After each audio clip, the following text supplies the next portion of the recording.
여러분 안녕하십니까? JTB 뉴스입니다. 정읍 무성서원이 유네스코 세계유산으로 등재됐습니다. 무성서원이 세계유산이 되면서 전북의 세계유산은 고창 고인돌과 익산 백제유적 등 3곳으로 늘었습니다. 첫 소식 송창용 기자입니다.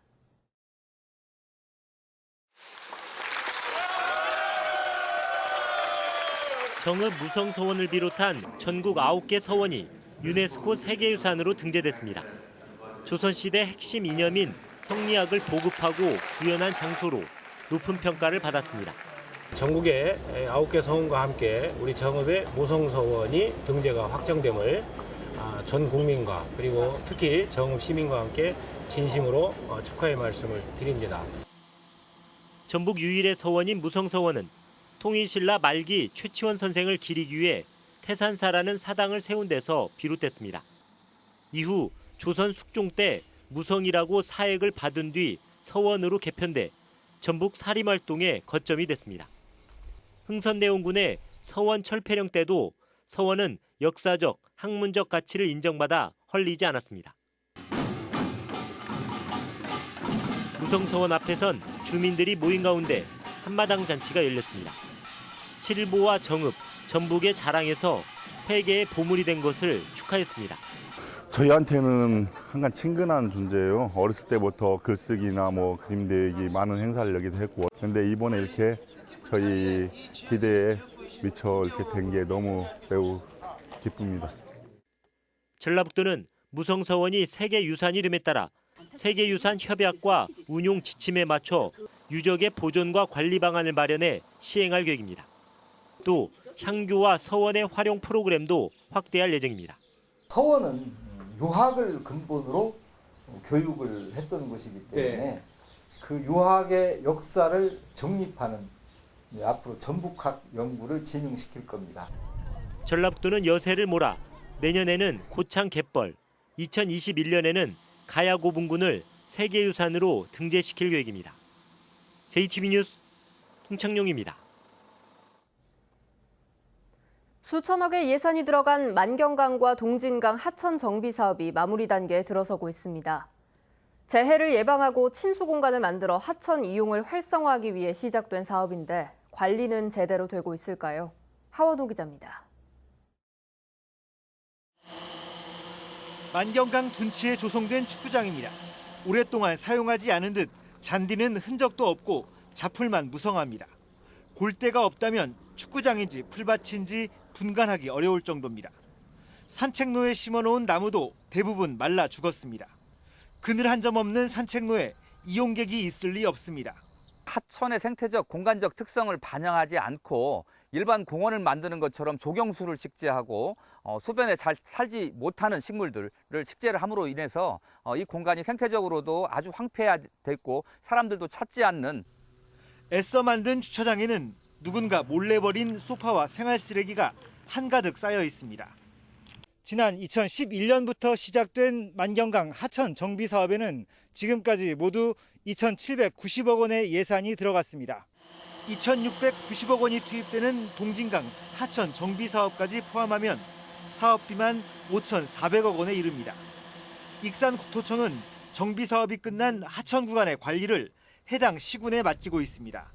하지만 만경강 유역만 해도 전주와 완주, 익산, 김제 등 5개 시군에 걸쳐 있는 데다 워낙 면적이 넓어 유지 관리가 쉽지 않습니다. 관리 방안이라든지 관광지 위치라든지 이런 걸 하기 위해서 주변 관광을 어떻게 활성화시킬 건지 이런 연구 영역을 하나 발주하려고 지금 계획을 하고 있어요. 수천억 국가 예산이 들어간 만경강, 동진강 하천 정비 사업. 예산 낭비라는 지적을 받지 않으려면 지금이라도 체계적인 관리 대책을 마련해야 한다는 목소리가 높습니다. JTB 뉴스 하원호입니다. 시내버스는 시민들의 발이자 그 도시의 얼굴인데요. 전주 시내버스의 난폭 운전과 불친절이 심각한 수준이어서 시민들의 불편이 큽니다. 나금동 기자가 취재했습니다. 전주 시내버스를 직접 타봤습니다. 탑승한 승객들이 자리를 잡기도 전에 버스가 급출발하면서 짐을 든 할아버지가 넘어질 뻔합니다. 버스는 급출발과 급정거를 이어가고 승객들의 몸이 이리저리 쏠립니다. 급정거 해가지고 제가 머리를 부딪혔어요. 앞쪽에 그 철봉 거기에다. 근데 막 머리가 너무 아프더라고요. 병원 갔다 오셨으면 뭐 어떻게 하라고요? 이런 식으로 말하고. 이번엔 전주의 한 승강장. 승객이 있건 말건 빠른 속도로 내달리거나 승차를 거부해 버스를 타지 못하는 경우가 다반사입니다. 버스 하나는 그냥 지나가고 또 하나 이거 타려고 했더니 그냥 지나가고 세대째 지나간 거야. 이제 금방도 그냥 지나가 버리잖아요. 사람이 섰는데도. 버스 기사의 불친절한 언행도 승객들을 언짢게 합니다. 조금 뭐 어떻게 하면 막 반말로 막 거기 앉아요. 그렇게 어른들한테도 이제 그렇게 하고. 이제 뭐 물어보면 좀 거칠게 탁 쏴요. 거의 많이 짜증 나는 투로 얘기를 많이 하세요. 그럼. 올해 상반기 전주시 홈페이지에 올라온 난폭운전과 승차 거부, 끼임 사고, 출발 시간 미준수 등 시내버스에 대한 민원만 90건이 넘습니다. 전주시 5개의 시내버스 회사가 받는 보조금만 한 해 330억 원이 넘는 상황. 승객이 얼마나 타는가와 상관없이 운행 횟수만 맞추면 보조금을 받을 수 있다 보니 버스 회사나 전주시 모두 서비스 관리엔 뒷전인 겁니다. 우리가 지금 바로 잡으려고 노력은 하는데 조금 이제 어려운 면이 있네요. 시내버스의 난폭 운전과 불친절 속에 시민들의 불편만 커지고 있습니다. JTB 뉴스 나금동입니다. 50인 미만의 이른바 비지정 약수터 수질 관리에 구멍이 뚫렸다는 보도 전해드렸었죠. 관련 법에도 명확한 규정이 없어서 관리가 제대로 되지 않고 있습니다. 주희인 기자입니다. 전주의 한 약수터. 일부 주민들은 이물을 떠다 밥을 지어 먹기도 합니다. 먹기도 하고 떠가서 밥버리면 색깔이 달라. 좋아. 밥도 밥맛도 좋구만. 전주시는 정기적으로 수질 검사를 실시한다지만 검사 결과를 알리는 안내판은 없습니다. 현행 먹는물 관리법에는 50인 미만이 이용하는 약수터를 어떻게 관리해야 되는지 명확한 규정이 없습니다. 수질 관리가 특히 필요하다고 인정하는 시설을 관리 대상으로 한다는 식으로 애매하게 규정하고 있어서 지자체의 관리가 겉돌고 있는 겁니다. 정해져 있는 상황에 대해서는 말씀드릴 수 있는데 그 이외에 그러면 그것들을 어떻게 관리하는지에 대해서는 저희 법안에서는 관련된 내용이 없는 걸로 보여요. 자치단체장이 관리 의무를 가지지 않는 약수터라고 하더라도 실제로 주민들이 그 약수터를 이용한다는 것이죠. 그렇다 한다면 건강과 안전을 위협하는 사각지대가 발생하는 것이고 그건 역시 마찬가지로 지방자치단체장이 시민들의 건강과 안전을 책임져야 할 의무가 있기 때문에 주민들의 건강과 직결된 문제인 만큼 지자체가 관련 조례를 제정해서라도 보완하는 노력이 필요합니다. JTB 뉴스 주혜인입니다. 시원한 계곡과 짙은 녹음이 아름다운 강천산이 다음 달부터 야간에도 개방됩니다. 어둠이 내려앉은 숲길은 다채로운 빛으로 채웠습니다. 오정현 기자입니다. 고즈넉한 숲의 밤을 화려한 빛으로 수놓았습니다. 다음 달 야간 개장을 앞둔 강천산입니다. 강천산 입구부터 천우폭포까지 1.3km 구간 야간 산행을 밝혀줄 미디어쇼 단월야행은 조선 중기 고전 소설 설공찬전 속 이야기를 빛과 영상으로 재현했습니다. 대풍과 함께 가격 폭락의 어려움을 겪고 있는 양파 농가를 돕기 위해 김재 씨가 나섰습니다. 김재 씨는 지역 음식점이나 식품 생산업체와 농가를 연결해 직거래 판로를 구축하는 등 양파 팔아주기 운동에 힘을 쏟고 있다고 밝혔습니다. 지역 사회단체, 음식점, 지역 농협 및 통합 마케팅 조직을 활용하여 양파 소비에 힘을 보태고 있습니다. 시민들께서도 몸에 좋은 양파 팔아주기 운동에 적극적인 동참을 당부드립니다. 남원시가 내년 준공을 앞두고 있는 남원 일반산업단지 산업시설 77만여 제곱미터 45필지를 분양하거나 임대합니다.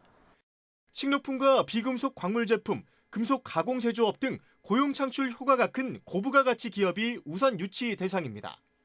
적극적인 기업 유치와 다양한 지원 제도를 시행하여 조기 분양을 완료하고 지역 경제를 활성화시켜 나가겠습니다. 분양가는 전라북도 내 일반 산업단지 평균의 74.5% 선인 3.3제곱미터당 32만 5천 원으로 분양 공고는 오는 8일부터 한국산업단지공단과 남원시 홈페이지 등에 게재될 예정입니다. JTB 뉴스 오정현입니다. 정부가 호남고속도로 3리 김제 구간의 확장을 본격적으로 검토합니다. 전라북도는 기획재정부가 호남고속도로 3리 김제 구간 18km를 왕복 4차로에서 6차로로 넓히는 사업을 예비타당성 조사 대상으로 선정했다고 밝혔습니다. 전라북도는 올해 하반기 예비타당성 조사를 통과하면 오는 2022년 확장 공사가 시작될 것으로 내다봤습니다. 국토교통부가 정읍과 임실, 고창을 지역 맞춤형 기반시설 지원 대상으로 선정했습니다. 국토부는 해당 시군에 20억 원씩을 지원할 계획이며 정읍에는 수변공원, 임실에는 영화관과 도서관, 고창엔 골목정원 등이 조성됩니다. 사업 기간은 내년부터 3년간입니다.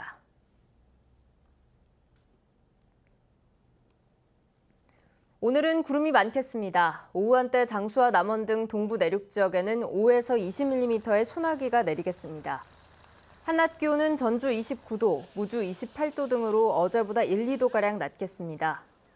내일도 오후 한때 소나기가 오겠고 모레는 장마 전선의 영향으로 장맛비가 내리겠습니다.